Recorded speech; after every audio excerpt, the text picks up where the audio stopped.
पंतप्रधान नरेंद्र मोदींनी देशात एक कर प्रणाली अर्थात जीएसटी लागू केला। मात्र मोदींच्याच गुजरातमध्ये व्यापाऱ्यांनी जीएसटी विरोधात अनिश्चित बंद पुकारलाय। यावेळी सुरतमध्ये पोलिसांनी व्यापाऱ्यांवरती लाठीचार्ज देखील केलाय।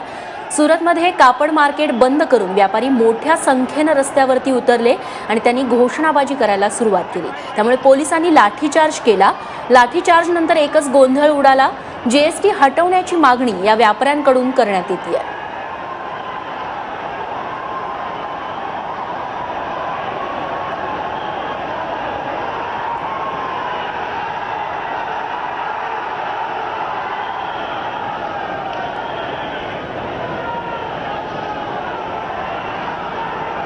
तेव्हा जे कापड व्यापारी कोणत्याही कराखाली येत नव्हते त्यांना आता जीएसटी लागू होणार आहे। देशभरातील कापड व्यापाऱ्यांनी याचा विरोध केलेला आहे, नाराजी दर्शवलेली आहे आणि तीच नाराजी गुजरातमधल्या सुरतमध्ये अशा पद्धतीने बघायला मिळाली।